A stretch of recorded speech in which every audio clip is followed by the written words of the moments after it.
உதவிக்கோர் உதவினாயேன் செய்யுமாறு ஒன்றும் தானே திருவடி போற்றி போற்றி. குரு பிரம்மா குரு விஷ்ணு குரு தேவோ மகேஸ்வரः குரு சாட்சாத் பரபிரம்மா தஸ்மை ஸ்ரீ குரவே நமः. ஓம் சகனா பவது சகனௌ புனக்து சக வீர்யம் கரவாவகை தேஜஸ்வினாவதீதமஸ்து மா வித்விஷாவகை. ஓம் சாந்தி சாந்தி சாந்தி. ஹரி ஓம். ஸ்ரீ குருभ्यो நமः.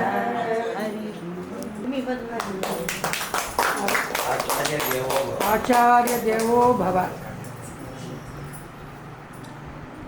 अस्मत् गुरुभ्यो नमः. अस्मत् परम गुरुभ्यो नमः. अस्मत् सर्व गुरुभ्यो नमः. ஸ்ரீமதே ராமானுஜாய நமः. சூடிக் கொடுத்த சுடற்கொடியே தொல்பாவை பாடி அருளவல்ல பல்வளையாய் நாடி நீ வேங்கடவர்க்கு என்னை விதி என்ன இம்மாற்றம் நாம் கடவா வண்ணமே நல்கு.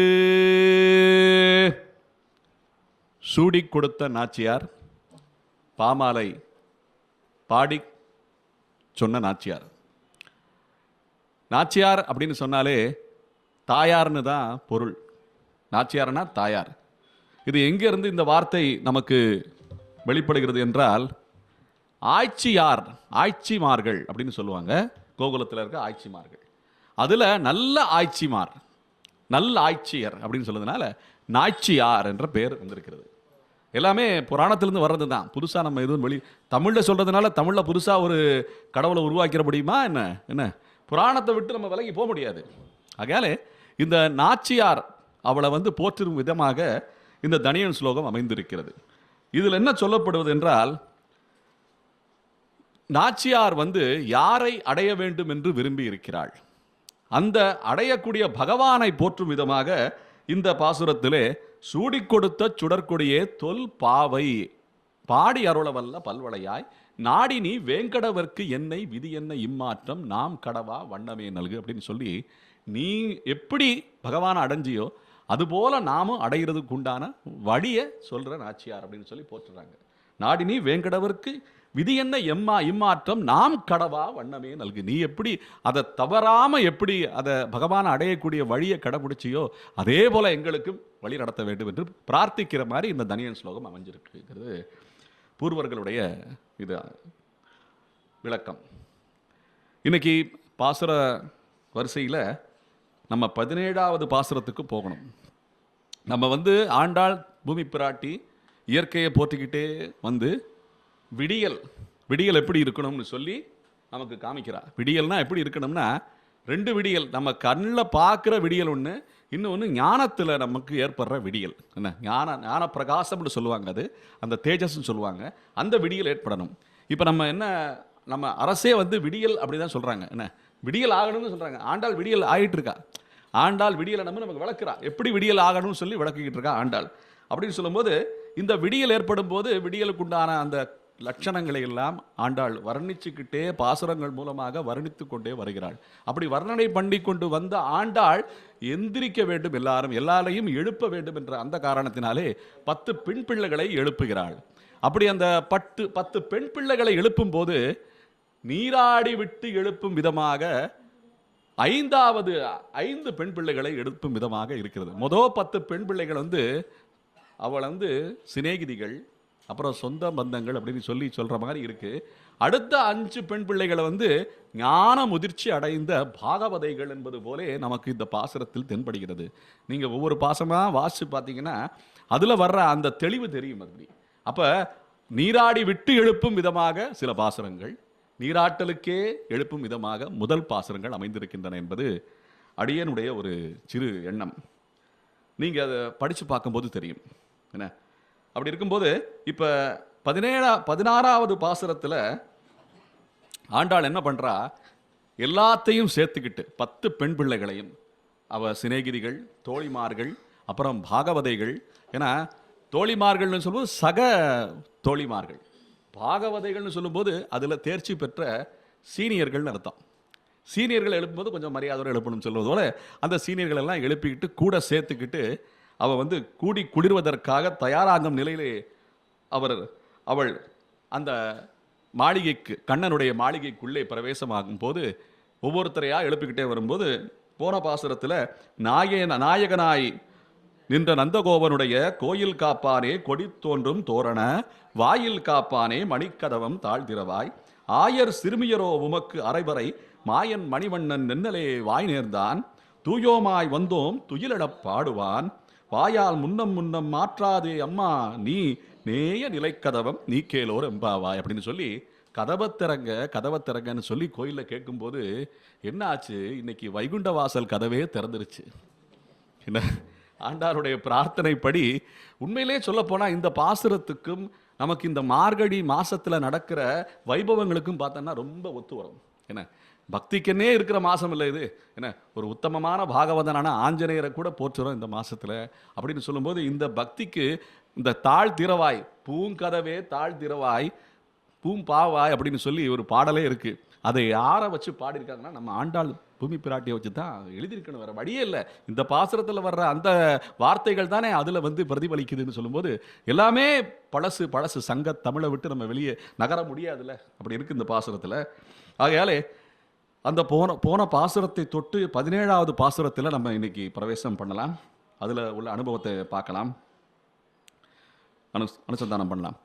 அம்பரமே தண்ணீரே சோரே அறஞ்செய்யும் எம்பெருமான் நந்தகோபாலா எழுந்திராய் கொம்பனார்க்கெல்லாம் கொழுந்தே குலவிளக்கே எம்பெருமாட்டி அசோதாய் அறிவுராய் அம்பர மூடறுத்து ஓங்கி உலகளந்த உம்பர் கோமானே உறங்காது எழுந்திராய் செம்பொற் கடலடி செல்வா பலதேவா உம்பியும் நீயும் உறங்கு ஏலோரெம்பாவாய்.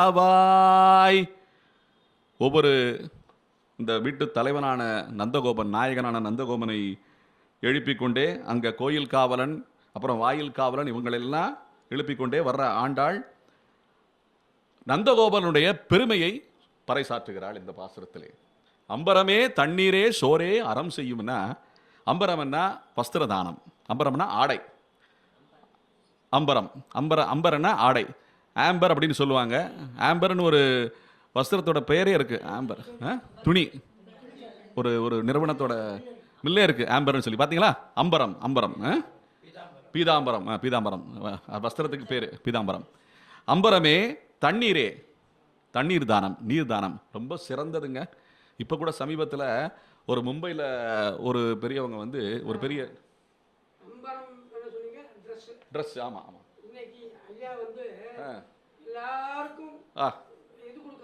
வஸ்திரம், அப்பா அம்சம் அவருடைய பிறந்த நாள் பரிசா எல்லாருக்கும் ரொம்ப அரசு பகவானுடைய பிரசாதமாக கிடைக்கட்டும் எல்லாருக்கும். ஆமாம், ஏன்னா உடுத்தி கலைந்த நின் பீதக வாடையும் உடுத்து கலந்ததுன்னு சொல்லி பெரியாழ்வார் பாசுரம் அவன்கிட்ட சமர்ப்பிச்சுட்டு தான் நம்ம எடுத்துக்கணும் எது தானாலும் சரி. அதனால் அவனுடைய பிரசாதமாக எல்லாருக்கும் கிடைக்கிறது இன்று அம்பரமே. நல்ல வேலை இது, நல்ல அம்சமான ஒரு இது செய்தி இது. அப்புறம் தண்ணீரேனா நீர் தானம். அடியார் என்ன சொல்ல வந்தேன்னா, மும்பையிலேருந்து ஒருத்தங்க ஒரு பெரியவங்க பராமரிச்சுட்டாங்க. அவங்களுக்கு வந்து என்ன ஒரு வழக்கம் அவங்க குடும்பத்தில் இருக்குன்னா, தண்ணீர் தொட்டி வைப்பாங்களாம். அவங்க ஞாபகார்த்தமாக தண்ணீர் தொட்டி வந்து ஏதாவது ஒரு இடத்துல மக்கள் கூடுற இடத்துல வைப்பாங்களாம்.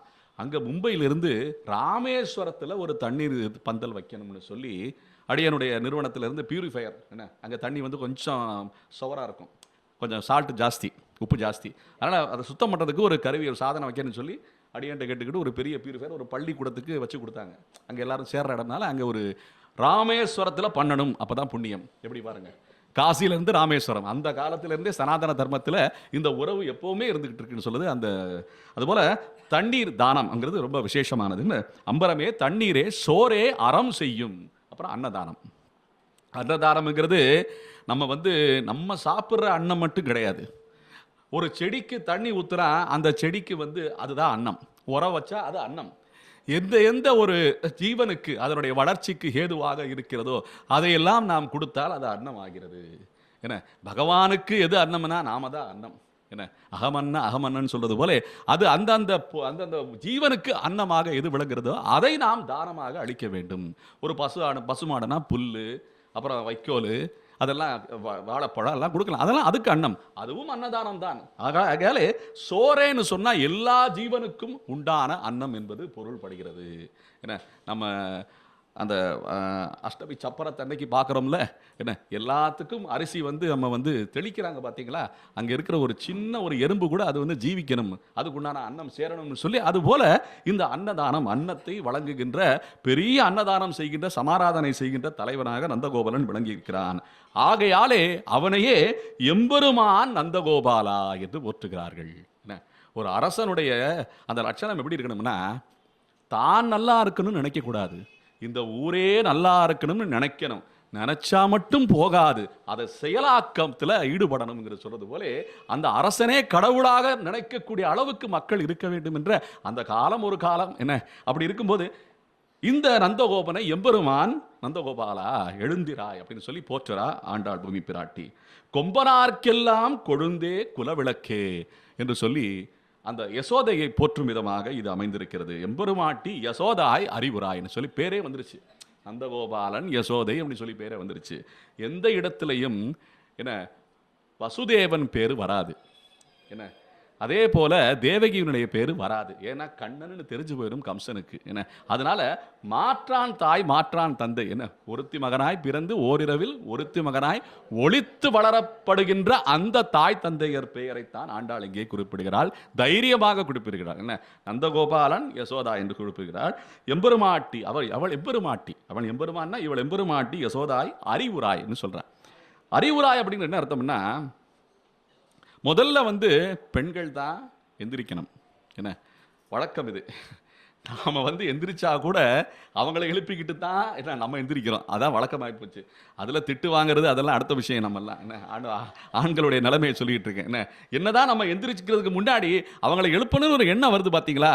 அப்படின்னா வீட்டினுடைய மகாலட்சுமியுடைய அம்சம் பெண்கள் மூலமாக தான் விளங்கிட்டு இருக்கு. என்ன அவங்களை எழுப்புற காரணமே அவங்க தான் முன்னாடி போய் வாசல் தெளித்து கோலம் போட்டு அவங்க லட்சணத்தில் நம்ம பின்னாடி போகணும். எப்போவுமே பெண்கள் முன்னாடி போனால் தான் நமக்கு மரியாதை. என்ன ஒரு வீட்டுக்கு போகிறோம், ஒரு பெரிய ஒரு அதிதியாக போகிறோம், நம்ம ஒரு வீட்டுக்கு விருந்தாளியாக போகிறோன்னா கூட வந்து அவங்கள தான் வந்து அனுப்பணும். ஏன்னா அவங்க மூலமாக தான் நம்ம ஏதாவது பொருள் பழம் இது கொடுக்குறோன்னா அவங்க மூலமாக கொடுத்தா தான் அதுதான் மரியாதை, அதுதான் சம்பிரதாயம்.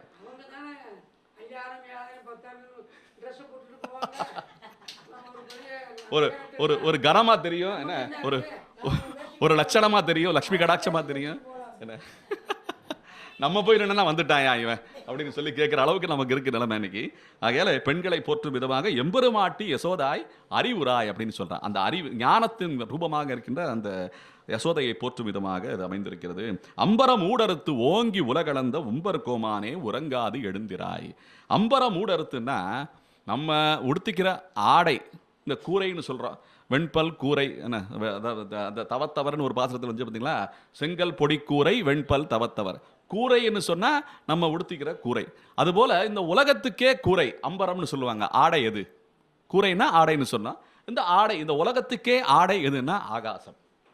என்ன இந்த ஆகாச தளவு திருவிக்கிர அவதாரம் வாமனனாக வந்து திருவிக்கிரமனாக தன்னுடைய காலை அப்படியே மேலே தூக்கி அளந்தானாம். அந்த அம்பரம் மூட அறுத்து என்ன அந்த வானத்தையே அறுக்கிற அளவுக்கு கால் நீண்டு போச்சா அவனுக்கு, என்ன திருவிக்கிரமனுக்கு.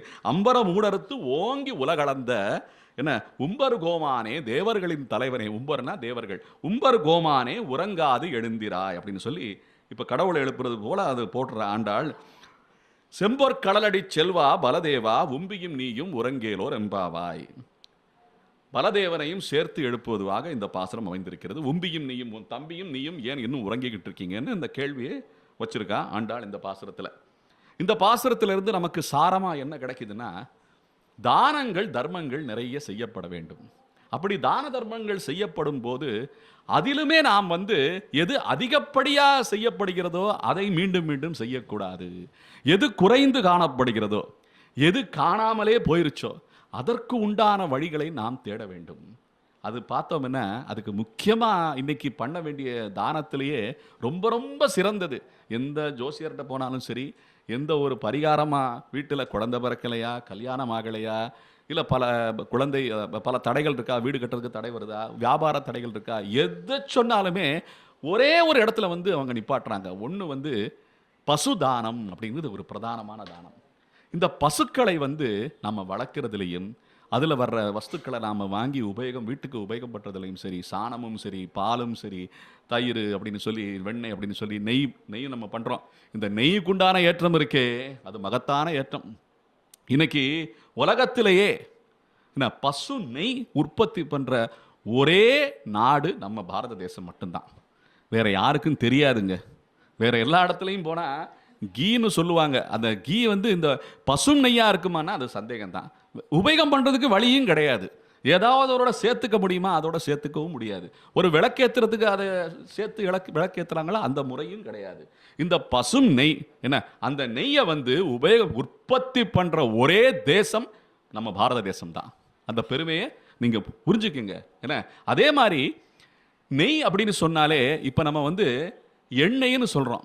நம்ம எல்லாத்துக்கும் வேப்பெண்ணெய்ன்னு சொல்கிறோம், விளக்கெண்ணெய்ன்னு சொல்கிறோம், அப்புறம் எல்லாத்துக்கும் எண்ணெய்ன்னு சொல்லிக்கிட்டு இருக்கோம். ஏன் நம்ம வண்டி வாகனத்தில் சேர்த்துக்கிறோம்ல, அதையும் எண்ணெய் கிணறுன்னு சொல்கிறோம்.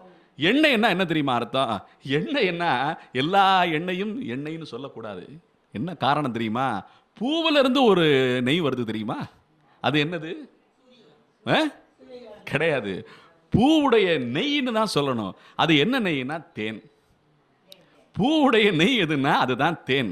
அதுபோல பசு உடையிலிருந்து வர்ற நமக்கு கிடைக்கக்கூடிய அந்த நெய் தான் பசு நெய். எள்ளிலிருந்து கிடைக்கக்கூடிய அதை வந்து ஆட்டி, செக்கில் ஆட்டி அதுல இருந்து வர்ற அந்த நெய் தான் எள்ளு நெய்ன்னு சொல்றாங்க. நம்ம எல்லாத்தையும் எண்ணெய்ன்னு சொன்னா எல்லாமே எள்ளு நெய்ன்னு ஆகி போயிடும்.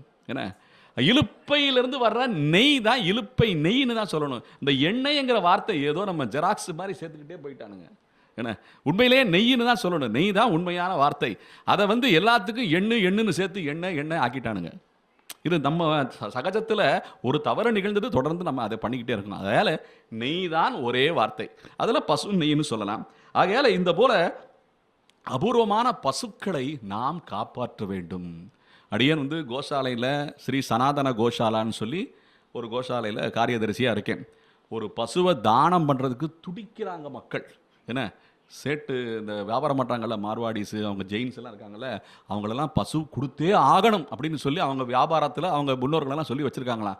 அதனால் எங்கே தானம் கொடுக்கலாம் அப்படின்னு சொல்லி தேடிக்கிட்டே இருக்காங்க. 3 லட்சம் ஆகுங்க ஒரு பசுன்னா உடனே கொடுக்கறதுக்கு தயார். 2 லட்சம் ஆகும்னா உடனே கொடுக்கறதுக்கு தயார். செலவு பண்ணுறதுக்கு அஞ்சதில்லை. ஏன்னா கோடிக்கணக்கில் சம்பாதிக்கிறாங்க. இன்னைக்கு நம்ம பாரத தேசத்தில் சம்பாதிக்கிறதுக்கு குறைச்சலே கிடையாதுங்க. புண்ணியம் பண்ணுறதுக்கு தான் இன்னைக்கு பிரச்சனையாக இருக்குது. புண்ணியம் பண்ணுறதுக்கு தான் வழி காணா. இன்னைக்கு நம்ம பிறந்ததே புண்ணியம், அது வேற விஷயம். ஆனால் தேடுற விஷயம் பூரா பணங்காசை நோக்கி ஓடிக்கிட்டு இருக்கோம். இந்த பசுக்களை காப்பாற்ற வேண்டுமே. ஒரு காலத்தில் செல்வம் என்னாலே பசுக்கள் தான். இன்னார்கிட்ட 100 பசு இருக்குன்னா பெரிய செல்வந்தர் இருப்பா அவர் அப்படின்னு போற்றின காலம் ஒன்று. இன்னைக்கு அதை பற்றின விஷயமே நமக்கு தெரியாது. எல்லாமே பாக்கெட்டாக மாறி போச்சு. இன்னைக்கு பாக்கெட் பால் எல்லாமே. என்ன, ஒருத்தட்ட கேட்டும்போது அடுத்து வரும்போது வளர்க்குறேன் இதை பற்றி. என்ன, ஆகையால தானத்தில் எது கம்மியாக எது குறைந்து காணப்படுகிறது அந்த தானத்துக்குண்டான வழியை நாம் தேட வேண்டும். அதை விருத்தி பண்ணிக்கிட்டே போகணும். என்ன, 4 வேளைக்கு 5 வேளை சாப்பிட்றவனை உட்கார வச்சு சாப்பிடுன்னு சேர்த்தா அது தானம் ஆகாது. அன்னதானம் நம்ம பெருமையாக நினச்சிக்குவோம். என்ன, அவர் 4 வீட்டில் சாப்பிட்டு மற்றதெல்லாம் கட்டிக்கிட்டு சோத்து கட்டிக்கிட்டு வெளியில் போயிடுவார். என்ன, அவருக்கு போய் நம்ம தானம் கொடுத்தா அது வந்து உத்தமமான தானம் ஆகாது. ஆகையாலே தானத்திலையும் நம்ம வந்து அதில் பேலன்ஸ் பண்ணணும். அதுலேயும் துலா ஒரு பாரத்தை வச்சுக்கிட்டு நம்ம கரெக்டாக சரியாக வந்து அதை சரியாக இருக்கா அப்படின்னு சொல்லி நம்ம பார்க்கணும். பாத்திரம் அடைந்து பிச்சை இடுன்றது போலே. ஆகையாலே அம்பரமே தண்ணீரே சோரே அறம் செய்யும் எம்பெருமான். அதெல்லாம் பாசுரத்தில் போற்றிக்கிட்டே வந்து எழுப்புறா தம்பியையும் அண்ணனையும் சேர்த்து. பிறகு 18வது பாசுரம் அனுசந்தானம் பண்ணலாம். உந்து மதகளிற்றன் ஓடாத தோள் வலியன் அந்த கோபாலன் மருமகளே நப்பின்னாய் கந்தம் கமடும் குடலி கடைதிரவாய் வந்து எங்கும் கோடி அடைத்தனகான் மாதவி பந்தல் மேல் பல்கால் குயிலினங்கள் கூவினகான் பந்தார் விரலி உண்மைத்துடன் பேர்பாட செந்தாமரை கையால் சீரார் வளையொலிப்ப வந்து திரவாய் மகிழ்ந்து ஏலோரம்பாவாய். இந்த பாசுரத்தை சேவிக்கும் போது முக்கியமாக வந்து ஸ்ரீமத் பகவத் ராமானுஜரை நம்ம நினச்சி தான் ஆகணும். ஏன்னா இந்த பாசுரத்தை அவர் அனுசந்தானம் பண்ணிக்கிட்டு வரும்போது அவர் வந்து உஞ்சவிருத்திக்கு போவாராம். உஞ்சவிருத்திக்கு போகும்போது பிக்ஷைன்னு சொல்லுவாங்க. ஒவ்வொரு வீடாக போய் அரிசி சமைச்ச உணவை கேட்பாங்களாம். சன்னியாசிகள் பிக்ஷை கேட்கும்போது அரிசியை இடக்கூடாது. சன்னியாசிகள் பிச்சை கேட்கும்போது உஞ்சவிருத்தி வரும்போது சமைக்கப்பட்ட பிரசாதமாக இருக்கின்ற வீட்டில் இருக்கின்ற உணவைத்தான் நாம் சேர்க்க வேண்டும், அவங்களுடைய அந்த கிண்ணத்தில் சேர்க்க வேண்டும். ஆகையாலே சன்னியாசிகள் இருக்கும்போது அவங்க சமைச்ச உணவை தான் வைப்பாங்களாம். அப்படி ஒரு வீட்டுக்கு போகும்போது ஒரு பெண் பிள்ளை வந்து அப்படியே வளையல் ஓசை ஒலிச்சுக்கிட்டே ஓடி வந்து கதவை திறந்தாராம். அந்த பெண் பிள்ளை கதவை திறந்தாளாம். திறந்த உடனே இவர் போனவர் அப்படியே மூர்ச்சையாகி கீழே விழுந்துட்டாராம். ஆமாம், அந்த பெண் பிள்ளையுடைய பெயர் வந்து அந்த பெரிய நம்பிகள்னு சொல்லி இவருடைய குரு, அவங்களுடைய குழந்தை அப்படின்னு சொல்கிறாங்க. அத்துளாய்னு சொல்கிறாங்க, சரியா சொல்லிட்டாரு, அத்துளாய்னு சொல்கிறாங்க. அந்த பெண் பிள்ளை வந்து அந்த கதவை திறக்கும்போது மூர்ச்சையாகி பெரியவர் விழுந்துட்டார், ராமானுஜர் விழுந்துட்டாருன்னு சொல்லி ஓடி போய் அவங்க அப்பாட்ட போய் சொல்லியிருக்காங்க. அப்படி சொன்ன உடனே பெரிய நம்பிகள் கவலைப்படாத, ஏன்னா இந்த உந்து மதகளின் ஓடாத தோல்வலியன் அந்த பாசனம் அனுசந்தானம் ஆகிட்டு இருந்திருக்கலாம் அப்படின்னு சொல்லி அவர் சமாதானப்படுத்துறானாம். அப்போதான் அந்த பெண் பிள்ளை அப்புறம் போய் பார்த்தா அவர் தெளிவாகி எந்திரிச்சாராம். உண்மையிலேயே அந்த பாசனம் தான் அவர் வாயில் முடிச்சுக்கிட்டே வந்திருக்காரு. வரும்போது உந்து மதுகளின் ஓடாத தோல்வலியன் நந்தகோபாலன் மருமகளின் அப்பின்னாய் கந்தம் கமடும் குழலி கடை திறவாய் அப்படின்னு சொன்ன உடனே அந்த பெண் பிள்ளை திறந்த உடனே அவர் மயக்கமாய் விழுந்துட்டார். ஆண்டாள் பூமி பிராட்டியே வந்து திறக்கிறதா அந்த எண்ணத்தில் அந்த ஒரு மகத்தான ஒரு எண்ணம் அவருக்கு உதிர்ச்சு அவர் மூர்ச்சையாய் கீழே விழுந்தாருங்கிறது சம்பிரதாயத்தில் சொல்லப்படுற ஒரு செய்தி இது.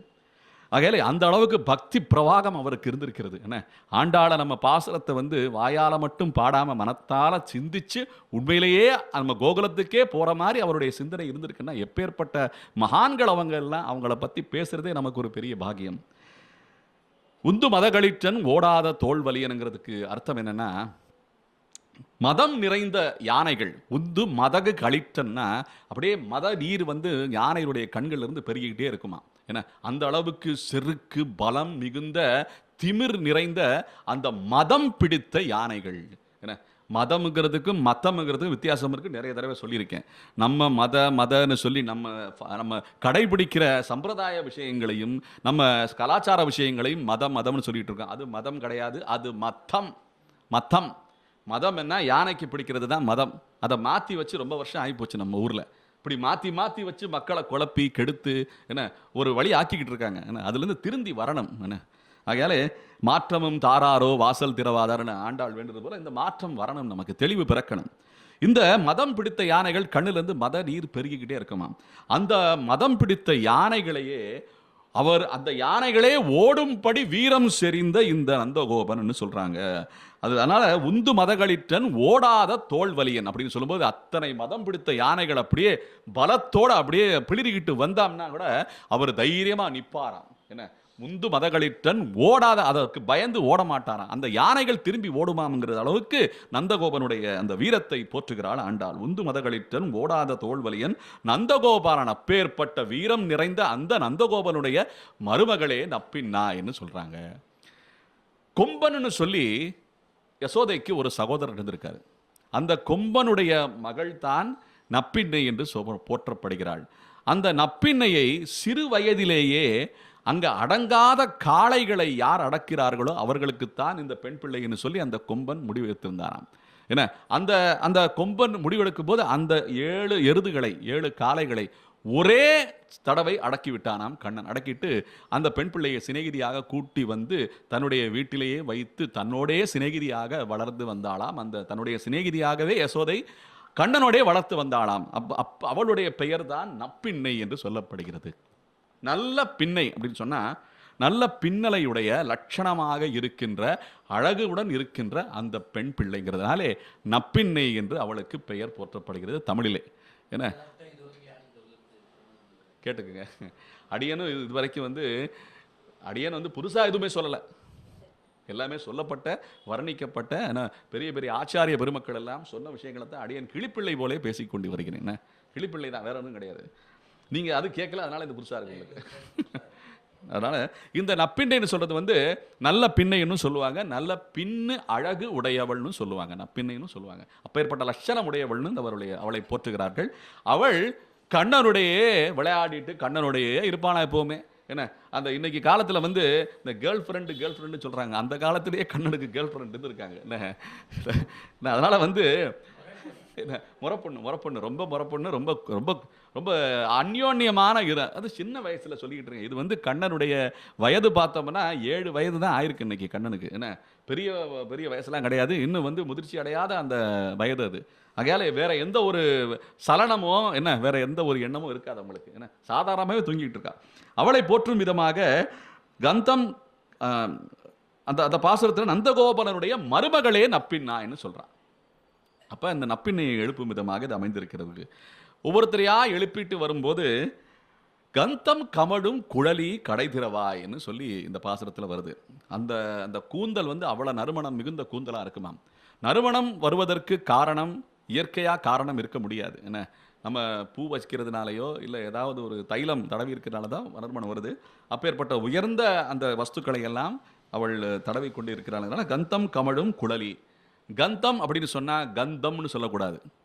நம்ம ஆளுங்க கந்த கந்த அப்படின்னு சொல்கிறாங்க. கந்தன்னா வேற, கந்தம்னா வேற. காந்தம்ங்கிறது வேற. லக்ஷ்மி காந்தமா, லக்ஷ்மி காந்தம்னு சொல்லணும்.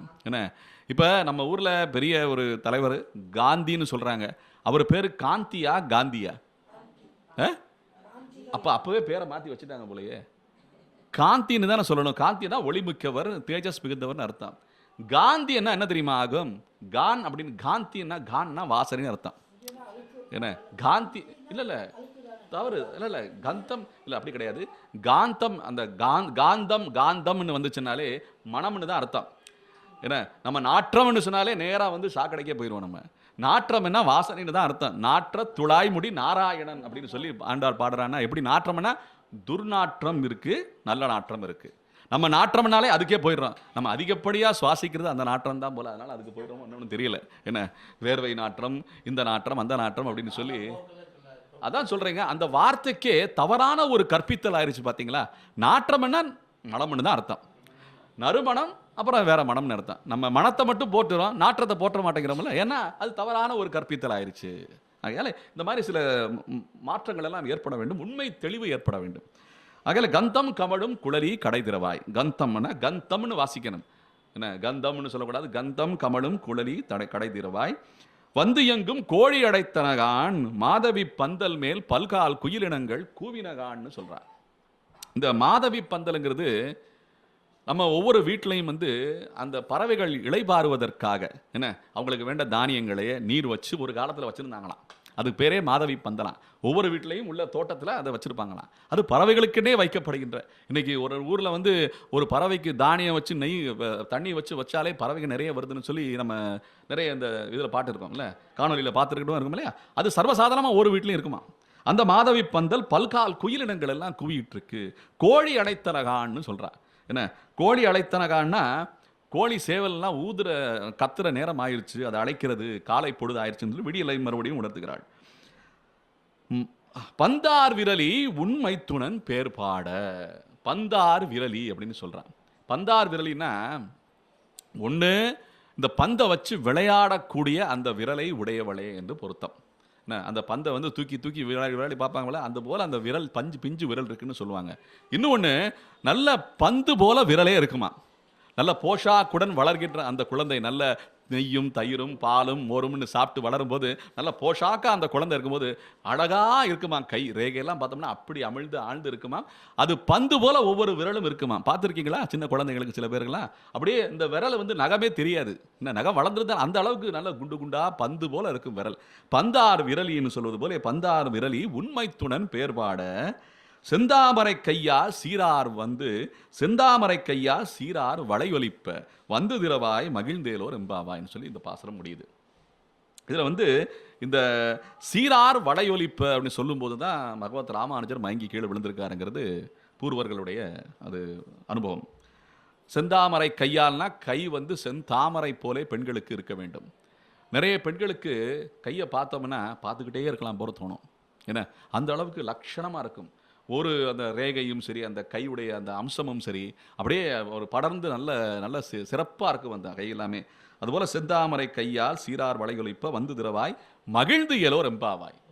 இப்போ இந்த பாசுரத்தை கேட்கும்போது இதில் இருக்கிற எல்லாமே மகிழ்ச்சி தரக்கூடிய விஷயங்கள். என்ன, நம்மளை காக்கும் விதமாக அந்த நந்தகோபாலன் அந்த நாட்டையே காக்கும் விதமாக யானைகளையே துரத்தி எடுக்கும் விதமாக வீரம் செறிந்தவன். என்ன, நம்ம எல்லையிலெல்லாம் பெரிய வீரர்கள் எல்லாம் இருக்காங்க பார்த்தீங்களா, அவங்களெல்லாம் நம்மெல்லாம் போற்றுறோம். என்ன, அவங்கெல்லாம் நந்தகோபாலன் போல் அங்கிருந்து நம்ம படை வீரர்கள்லாம் அங்கிருந்து நாட்டை காத்து கொண்டு இருக்கிறார்கள். அவங்களெல்லாம் நினச்சி பார்க்கணும். அது ஒரு லட்சணமாக இருக்குது.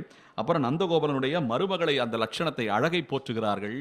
அதே மாதிரி அங்கே அந்த அந்த பறவைகள் எல்லாம் எப்படி படர்ந்திருக்கிறது, அந்த பறவை தானத்தில் அதுவும் ஒரு தானம். என்ன, கோழிகளை எல்லாம் எப்படி நம்ம வளர்க்குறோம், பறவை எல்லாம் எப்படி வளர்க்குறோம் அப்படின்னு சொல்லி நிறைய வர்ணனைலாம் வந்துக்கிட்டே இருக்கும்போது இதெல்லாம் மகிழ்ச்சி தரக்கூடிய விஷயங்கள். ஆகையாலே வந்து திறவாய் மகிழ்ந்து ஏலோர் எம்பாவாய் என்று மகிழ்ச்சியை சொல்கிறான் ஆண்டாள். 19வது பாசுரம்.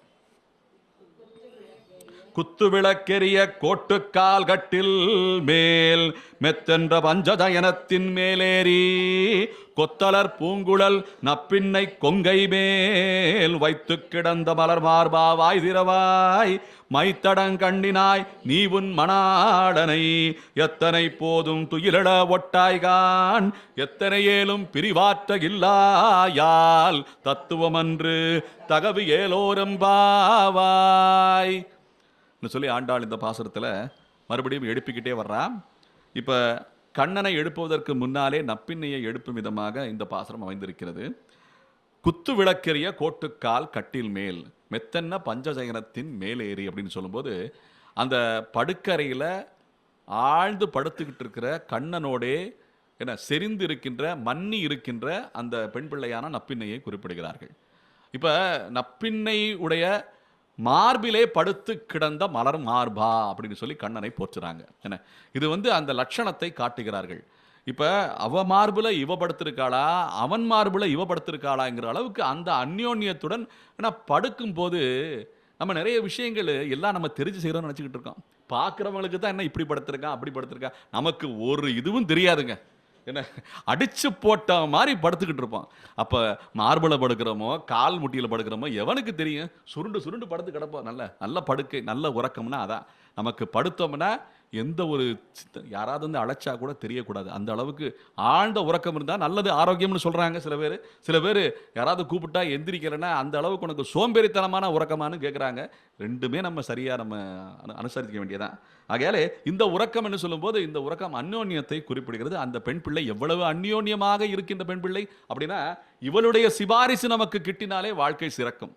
இவருடைய சிபாரிசு தான் வேணும் நமக்கு. என்ன, அந்த அளவுக்கு இருக்கும்போது இந்த குத்து விளக்கெரிய கோட்டுக்கால் கட்டில் மேல் மெத்தென்ன பஞ்ச ஜயனத்தின் மேலேறி அப்படின்னு சொல்லும்போது இந்த பஞ்ச சயனம்னு சொல்லும்போது இந்த அந்த மெத்தையுடைய அழகை வர்ணிக்கிறார். இன்றைக்கெல்லாம் அந்த மெத்தையெல்லாம் கிடையாது. இன்றைக்கெல்லாம் பூரா சிந்தட்டிக் ஆகி போச்சு இன்றைக்கி உலகம். என்ன, இந்த அந்த பஞ்சு மெத்தைங்கிறதே இன்றைக்கி வேறு மாதிரியெல்லாம் ஆகிட்டு இருக்கு. இன்றைக்கி ஸ்ப்ரிங்காக போயிடுச்சு. இன்றைக்கி என்ன, ஸ்ப்ரிங் மெத்தைன்னு சொல்கிறாங்க. அது எந்த அளவுக்கு நமக்கு எப்படி ஆரோக்கியமாக இருக்குன்னு தெரியல. இப்படி நிறைய மாற்றங்கள் ஆகிப்போச்சு. அந்த பஞ்ச சயனத்தில் மேலேறின்னு சொல்லும்போது கொத்தலர் பூங்குழல் நப்பின்னை கொங்கை மேல் வைத்து கிடந்த மலர் மார்பா மைத்தடங் கண்ணினாய் நீ உன் மணாடனை எத்தனை போதும் துயிலிட ஒட்டாய் கான்.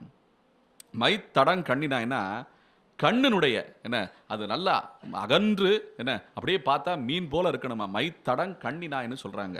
தடாகை பிராட்டின்னு சொல்லி நம்ம மீனாட்சி அம்மனை போற்றுகிறோம். என்ன, மைத்தடங் கண்ணினாய் நீ உன் மணாலனை எத்தனை போதும் துயிலிட ஒட்டாய்கான்.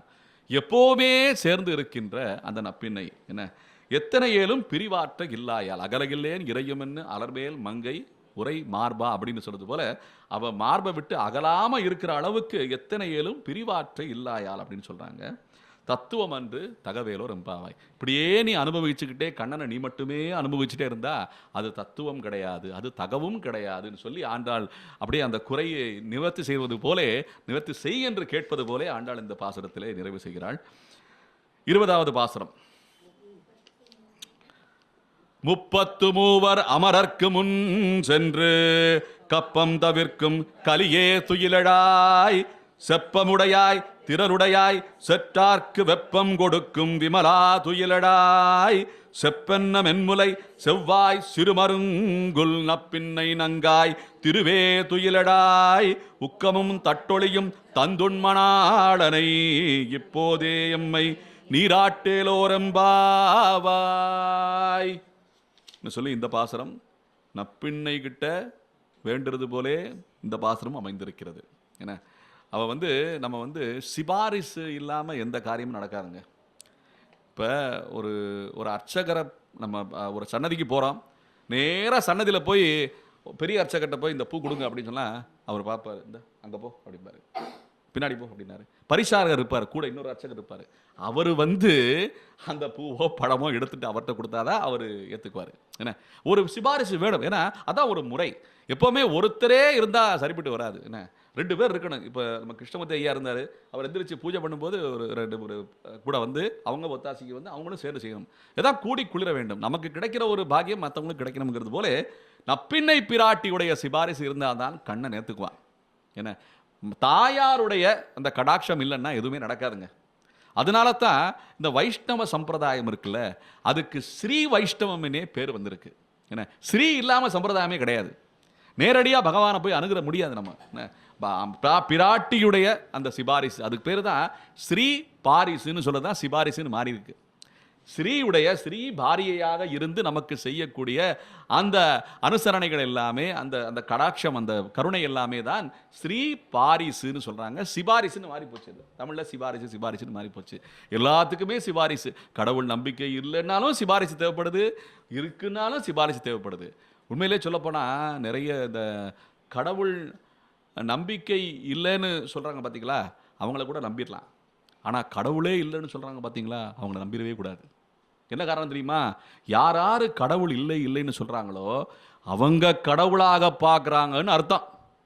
நீங்கள் வரலாறை பாருங்கள். இரண்யகசிபு இல்லைன்னு சொல்லியிருப்பான், ராவணன் இல்லைன்னு சொல்லியிருப்பான், கடவுள் இல்லைன்னு சொல்லியிருப்பான். அவங்க சொன்னவங்களாம் கடவுளாகன்னு பார்த்துருப்பாங்க. இன்னைக்கு வரைக்கும் அதான் நிலைமை. எவன் கடவுள் இல்லைன்னு சொல்லி பிரச்சாரம் பண்ணாங்களோ அவங்களுக்கு ஒரு செலை வச்சு, அவங்களுக்கு பிறந்த நாள் அன்னைக்கு மாலை சத்திரம் சாத்தி இன்னும் படம் என்னமோ நைவேத்தியம் பண்ணிக்கிட்டு இருக்கானுங்க. என்ன பார்த்தீங்கன்னா இதான் நிலைமை. அப்போ கடவுள் நம்பிக்கைன்னு சொன்னால் கூட அவருடைய அறியாமைன்னு சொல்லிடலாம். ஆனால் இல்லை இல்லைன்னு சொல்லி ஒரு படை திரண்டு வர்றாங்க பார்த்தீங்களா, அவங்க எல்லாம் கடவுள் ஆக முயற்சிக்கிறார்கள். அப்போ எப்படி கடவுள் இல்லை ஆகும்? அவங்க கடவுளாக பார்க்குறாங்கல்ல. அப்போ உண்மையான கடவுள் யாருன்னு தெரிஞ்சுக்கிறதுக்கு நம்ம முயற்சி பண்ணணும், நம்ம ஞானம் வளர வேண்டும். அதான் ஆண்டாள் சொல்கிறான். என்ன, ஆகையாலே இந்த பாசுரத்தில் நப்பின்னை பிராட்டி சிபாரிசு செய்வதற்காக வேண்டிய அந்த அணுகுமுறையை செய்கிறாள். அந்த பிராட்டியை மறுபடியும் போற்றுகிறாள். சிபாரிசு செய்யணும்னா அந்த லக்ஷ்மி ஸ்தோத்திரம் பாடணும்ல நம்ம. என்ன, ஆகையாலே அந்த பாசுரத்தில் பார்த்தீங்கன்னா இப்போ 33 அமரர்க்கு முன் சென்று கப்பம் தவிர்க்கும் கலியே துயிலிடாய். இந்த பாசுரத்தில் 33 அமரர்க்கு முன் சென்றுன்னா, தனக்கு ஒரு பிரச்சனைன்னு சொன்னால் தேவர்கள் எல்லாமே போராடி கூட ஜெயிக்க முடியாத அந்த சாதனைகளை எல்லாம் அவங்களை முன்னால் சென்று 33 அமரர்க்கு முன் சென்று கப்பம் தவிர்க்கும் கலியே துயிலிடாய். இந்த 2 வரிகள் வந்து கஜேந்திர மோட்சத்தை நமக்கு நினைவூற்றும் விடமாக இருக்கிறது. ஏன்னா அந்த கஜேந்திரன் என்ன எல்லாத்துக்கும் முன்னாடி இருக்கிற ஒரு தெய்வம் அப்படின்னு சொல்லி கஜேந்திரன் போற்றுறான். கஜேந்திரன் போற்றும் போது அவன் நிர்கதியா இருக்கும்போது அவனுக்கு கதியே கிடையாது, வேற வழியே கிடையாதுன்னு சொல்லி பகவானை துதித்த பூர்வ ஜென்ம ஞாபகம் அவனுக்கு வந்து, அந்த கஜேந்திர ஆழ்வான்னு சொல்லுவாங்க, கஜேந்திரன் சொல்லுவாங்க, கஜேந்திர ஆழ்வான்னு சொல்லுவாங்க. அவனுக்கு பூர்வத்தில் அவன் செய்த பக்தி என்ன, அவன் வந்து இந்திரதும்னன் ஒரு அரசனா இருந்திருக்கான். அப்போ வந்து விஷ்ணு பக்தி நிறைய இருந்திருக்கு அவனுக்கு. அப்படி விஷ்ணு பக்தியில் அலைஞ்சிட்டு இருக்கும்போது ஒரு ரிஷியுடைய சாபத்தினாலே யானையாய் பிறக்க நேரிட்டது அவனுக்கு.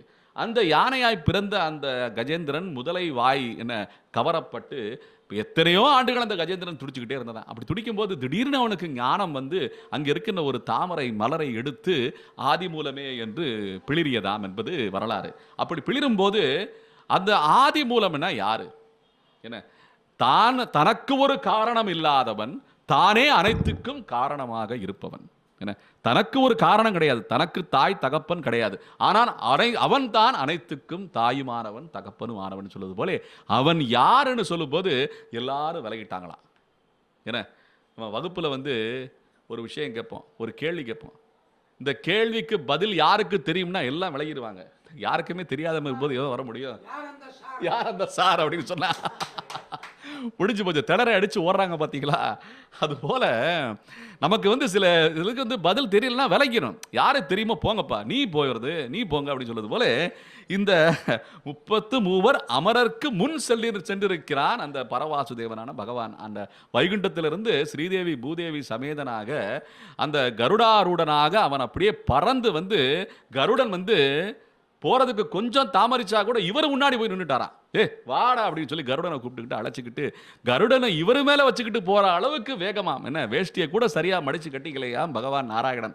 அந்த அளவுக்கு அந்த கஜேந்திரன் ஆழ்வான் யார் பகவான் என்பதை ஒரு யானையாக இருக்கின்ற அந்த ஜந்துவுக்கு கூட புரியுதே, மக்களுக்கு புரிய மாட்டேங்குது என்பது போல அந்த அந்த ஆர்வத்தோட பகவான் பறந்து வந்தானாம். அப்படி அவர் கஜம் வந்து மகாலட்சுமி தாயார் சிபாரிசு செய்யறாளாம், நப்பினை பிராட்டி சிபாரிசு செய்யறாராம். என்ன நம்ம கஜம்னு சொல்றது உள்ள அந்த ஜம்ங்கிற வார்த்தை சொல்றதுக்குள்ள போய் கருடனோட போய் சேர்ந்துட்டாரா நாராயணன். அதனால தான் அந்த யாரு நம்ம ஒரு தயார் நிலையில நல்ல அலங்காரம் பண்ணிக்கிட்டு வஸ்திரம் எல்லாம் சாத்திக்கிட்டு நல்ல திலகம் எல்லாம் வச்சுக்கிட்டு ஒரு வைபவத்துக்கு வர்றாருன்னா நல்ல ஆளு ஜம்முன்னு வர்றாருப்பான்னு சொல்லுவோம். என்ன அந்த ஜம்முங்கிற வார்த்தை எங்கிருந்து வந்திருக்குன்னா இந்த கஜம்னு சொன்ன மகாலட்சுமி தாயார் விழிச்ச உடனே கஜம்னு சொல்றதுக்குள்ள அவர் பறந்து வந்துட்டாரா நாராயணன் சொல்றது போல அந்த ஜம்முங்கிற வார்த்தை நமக்கு புலருகிறது.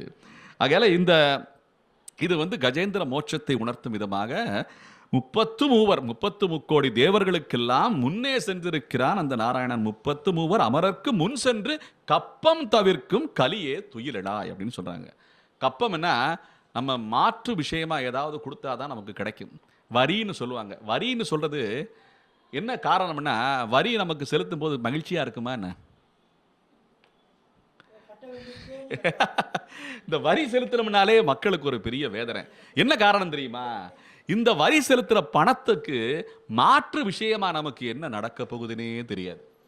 நம்ம சொல்லலாம் விளக்கெரிய போது தெருவில் இல்லை சாலையை போட போறாங்க, நமக்கு இலவசமா ஏதாவது கொடுக்க போறாங்கன்னு சொல்லிக்கலாம். நம்ம அளந்து பார்க்க முடியுமா?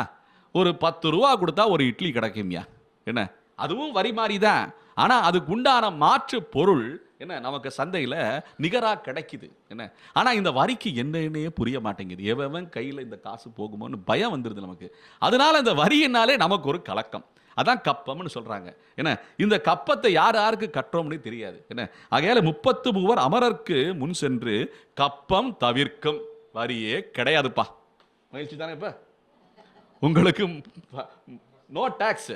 என்ன இந்த டாக்ஸ்ங்கிற வார்த்தை இருக்குல்ல, அது எதுல தெரியுமா வந்திருக்கு? இப்போ அடியேன்னு சொன்னேன் பார்த்தீங்களா, அந்த வரியனாலே பெரிய ஒரு மனசில் ஒரு சங்கோஜப்படும், ஒரு அலர்ஜி, என்ன வேண்டாம்ங்கிற ஒரு விரக்தி வரியினாலே. அது எதுக்கு தெரியுமா வந்திருக்கு? இந்த டாக்ஸ்ங்கிற வார்த்தை எதுக்கு தெரியுமா போட்டிருக்காங்க? தக்ஷகன்னு ஒரு பாம்பு இருந்திருக்காங்க. அந்த டாக்ஸிக்னா என்ன தெரியுமா? விஷம். அந்த டாக்ஸிக்னா விஷம் எதுக்கு இருக்கும்? விஷம்னால எது ஞாபகம் வரும் நமக்கு? பாம்பு தான் ஞாபகம் வரும். அதுக்கு தான் அதிகப்படியான விஷம். அந்த பாம்புகள்லயே எந்த பாம்புக்கு அதிகப்படியான விஷம் இருந்திருக்குன்னா தக்ஷகன்கிற பாம்பு. ஏன்னா மகாபாரதத்தில் நம்ம கேட்குறோமா இல்லையா, அந்த தக்ஷகனுங்கிற பாம்புல இருந்து தான் டாக்ஸிக்ங்கிற வார்த்தையே வந்திருக்கு. அந்த டாக்ஸிக்ங்கிற விஷம் நமக்கு தேவை கிடையாது, நமக்கு வேணாம்னு ஒதுக்குறதுனால டாக்ஸுங்கிற வார்த்தையே வந்திருக்குன்னா என்ன ஒரு இது. என்ன நம்ம மகாபாரதத்துலேருந்து நம்ம தெரிஞ்சுக்கணுமா இல்லையா? அதனால அந்த கப்பம் இதுதான் டாக்ஸு. என்ன கப்பம் தவிர்க்கும் கலியே துயிலடாய். நீங்கள் ஆண்டவனுக்கு இதை கப்பம் கட்டுறேன், அதை கப்பம் கட்டுறேன், இதை கொடு அதை கொடுன்னு வியாபாரம் பண்ணுறோம் பார்த்தீங்களா?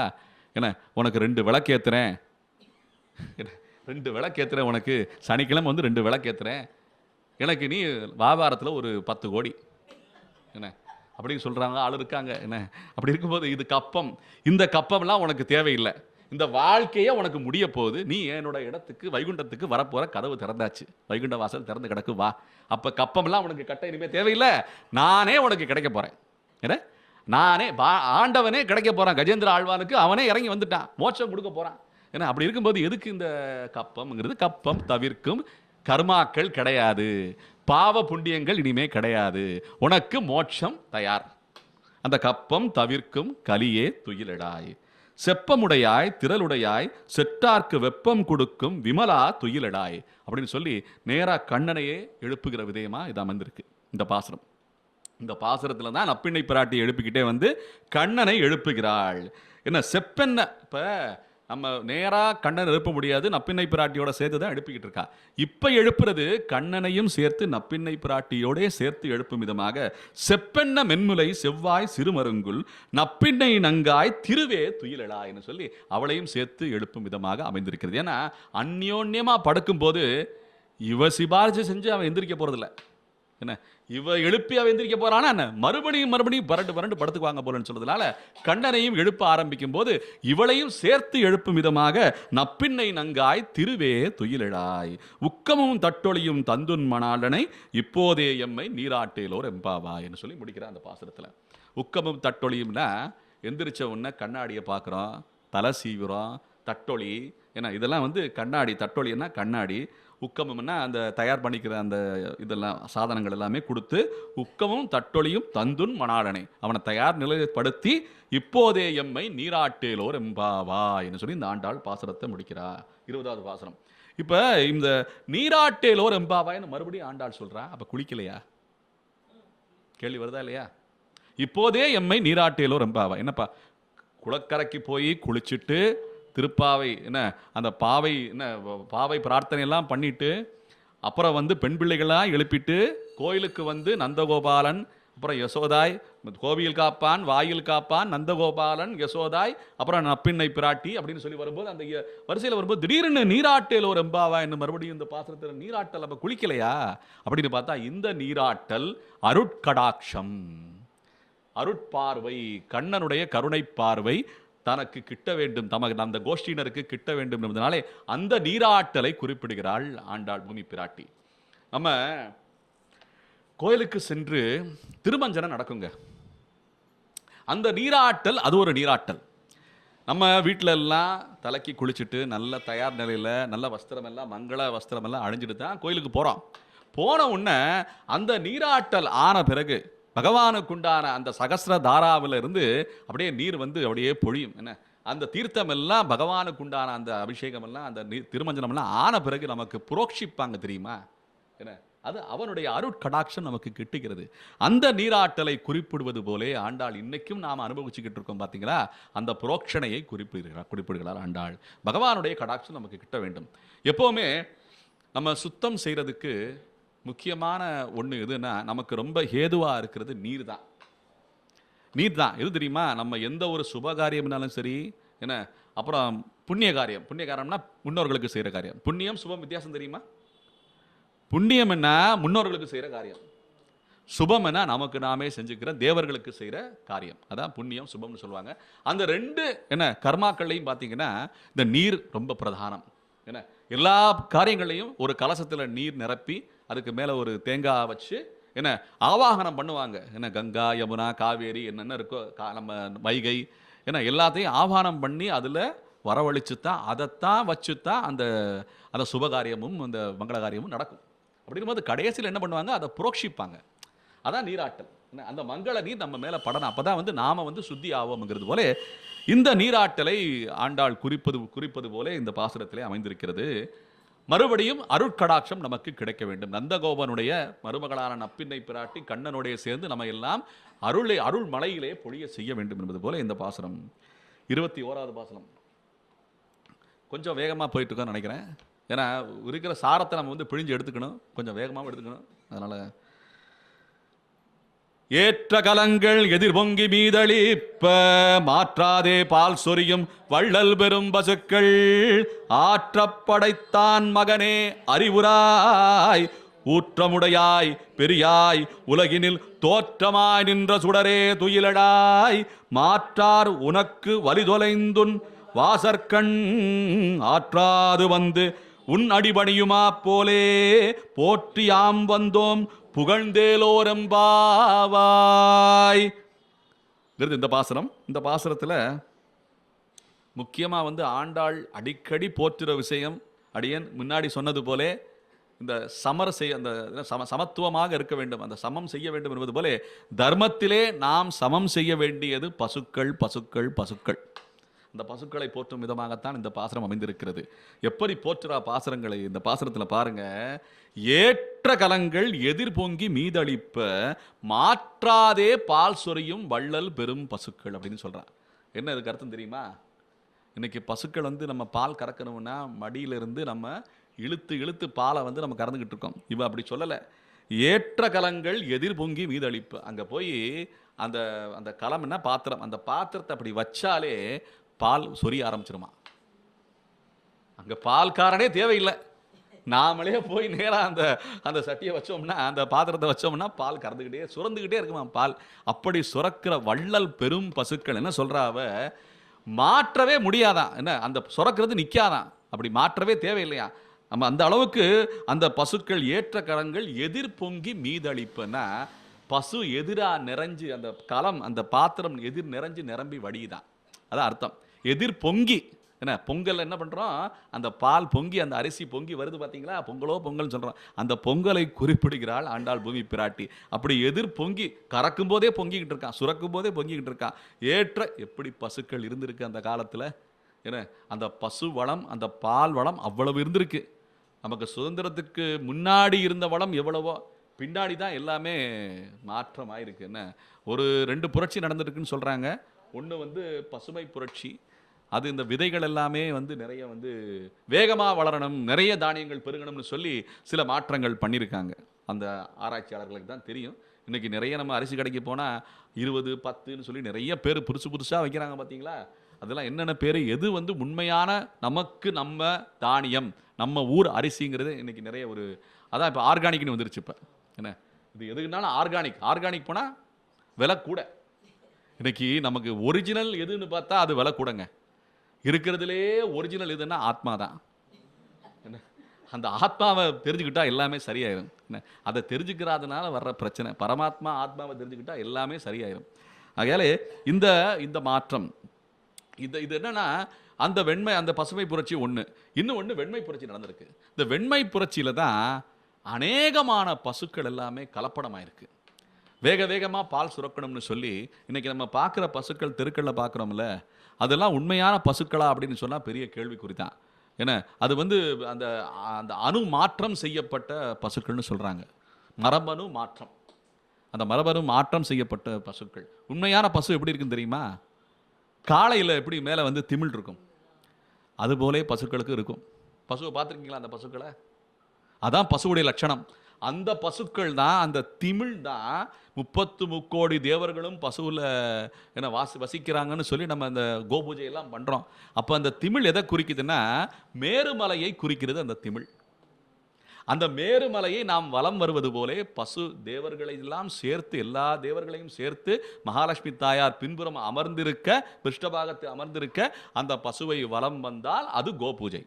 அந்த அந்த இது மேருமலை, அந்த திமிழே இல்லைன்னா அது வந்து பூஜைக்குரிய பசுவே கிடையாதுங்கிறது சாஸ்திரம் சொல்கிற விதி.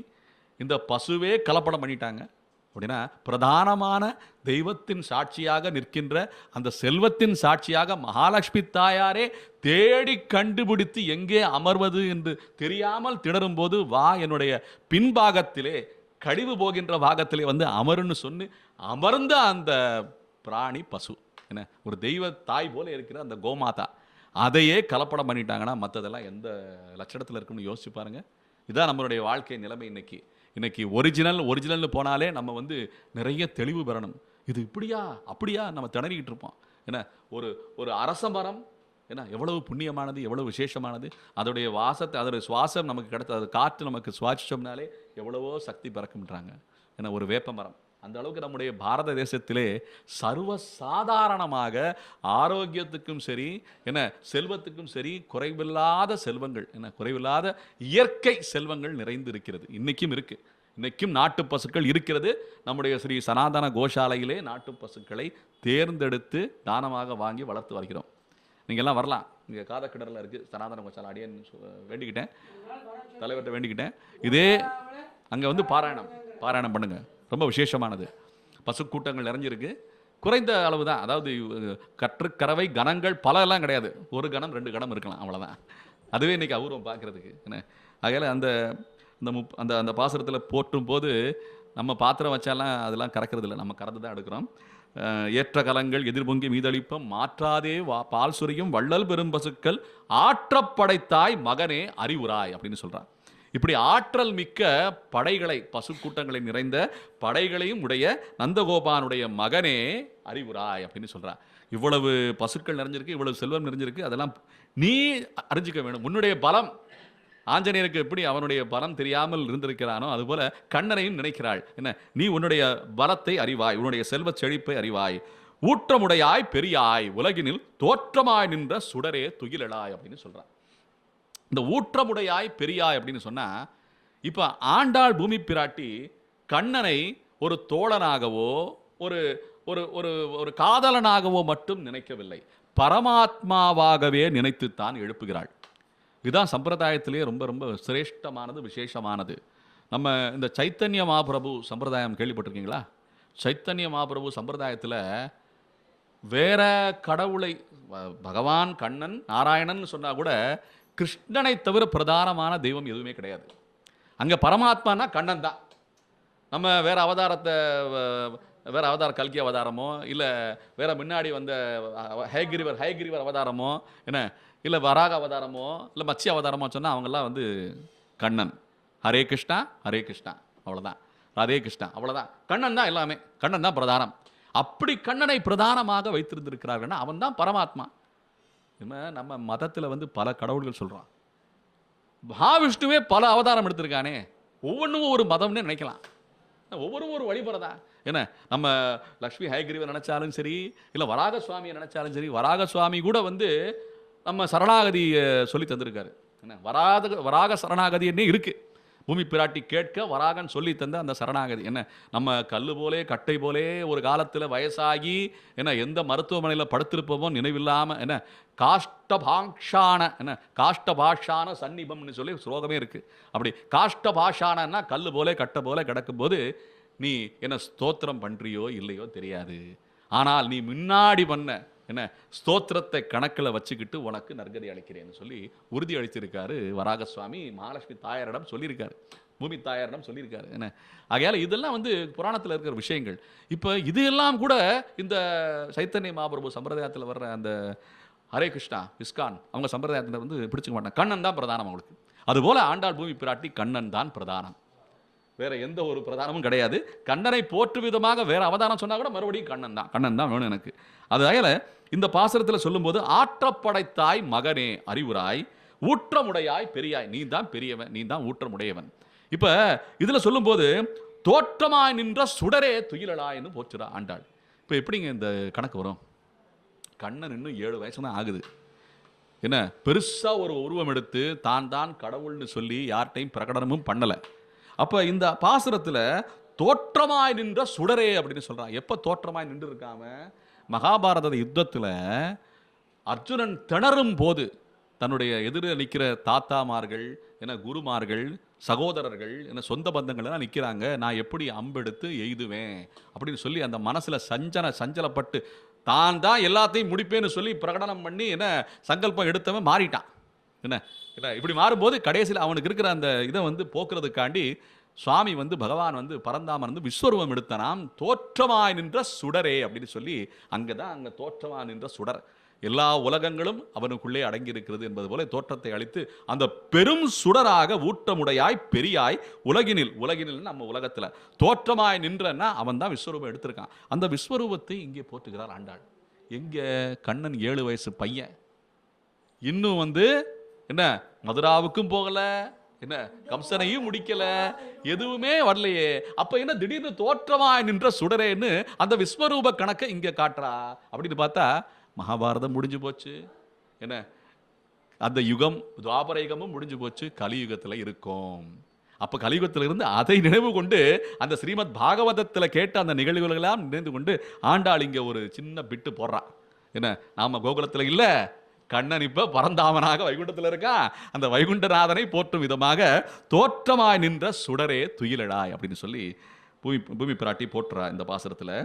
மாற்றார் உனக்கு வலிதொலைந்துன் வாசற்கண், என்ன மாற்றார் உனக்கு வலிதொலைந்துன் வாசற்கண், ஆற்றாது வந்து உன் அடிபணியுமா போலே போற்றியாம் வந்தோம் புகழ்ந்தேலோர் எம்பாவாயின்னு பாசுரத்தை முடிக்கிறார். இந்த பாசுரத்துல மாற்றார் வலி தொலைந்துன் வாசற்கண் அப்படின்னு சொன்னா, உன்னை நம்பாதவர்கள், உன்னை எதிர்க்கிறவர்கள் கிடையாது. உன்னை யார் என்று அறியாதவர்களும் சரி, நம்பாதவர்களும் சரி, எதிரியாக இருப்பவர்களும் சரி, எல்லாருடைய என்ன அவர்களெல்லாம் தோற்று போவார்கள் என்று சொல்லுகிறாள் ஆண்டாளிங்க. இது ரொம்ப முக்கியமான பாசனம். இந்த நாஸ்திக ஜன கூட்டம் இருக்கு பார்த்தீங்களா, அது மொத்தத்தையும் சேர்த்து ஆண்டாளிங்க சொல்லுகிறாள், தோற்று விடுவார்கள் அவங்க எல்லாமேன்னு சொல்லி. அப்ப தேறி ஞானத்திலே தேறி வர வேண்டும் என்பது போல அவர் சொல்றா.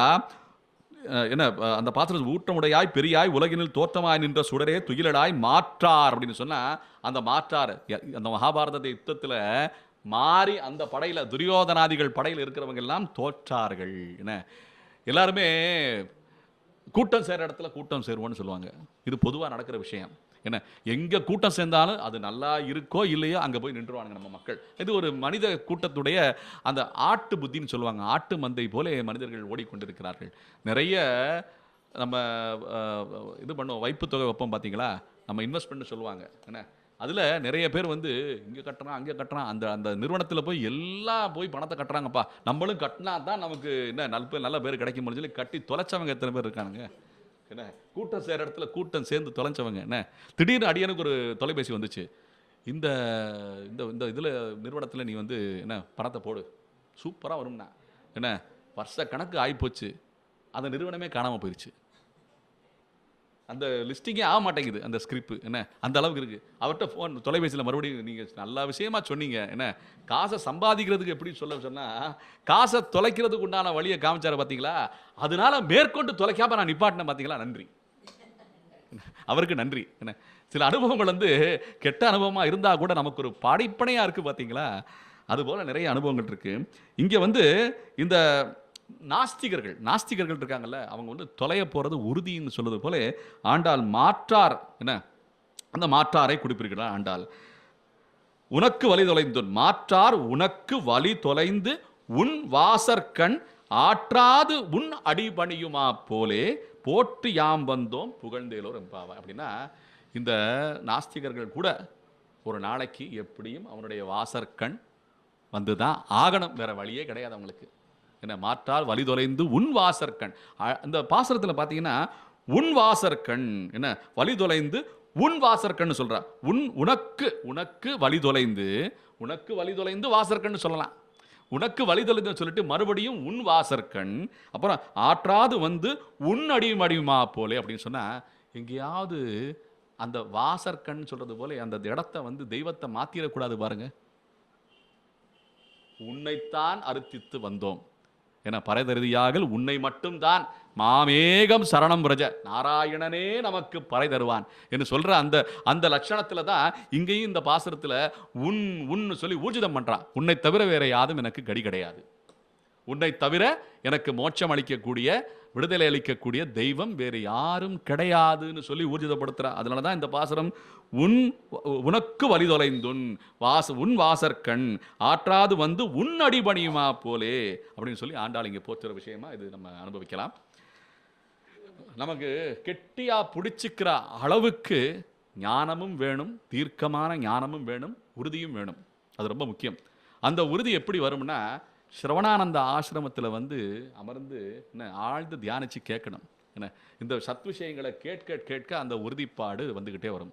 ஏன்னா இது எல்லாமே வந்து ஆதியிலேருந்து வர்ற சத் விஷயங்கள். இதெல்லாம் வந்து புதுசாக நம்ம ஐயா சொன்ன மாதிரி நீங்கள் சொல்கிறது புதுசாக இருக்குன்னு சொல்கிறதே வந்து ஏற்றுக்க முடியாத விஷயம். இதெல்லாம் பழசுங்க, எல்லாம் பழசு. என்ன ஆகையால் இதெல்லாம் வந்து நம்ம அனுபவித்து பார்க்கும்போது அந்த உறுதி நமக்கு ஏற்படும் என்பது பூர்வர்களுடைய அறிவுரை. அடுத்த பாசுரம் அது 22 அப்படின்னு நம்ம முடிச்சிடலாமா? எப்படி கணக்கு வச்சுக்குவோம்? 21 முடிப்போமா?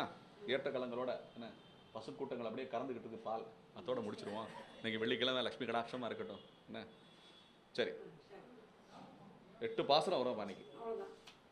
இன்னைக்கு எத்தனை பாசுரம் நம்ம இன்னைக்கு? ஆண்டாள் ஆழ்வார் எம்பெருமானார் ஜீயர் திருவடிகளே சரணம். ஜெய் ஸ்ரீமன் நாராயணா, ஜெய் ஸ்ரீராம்.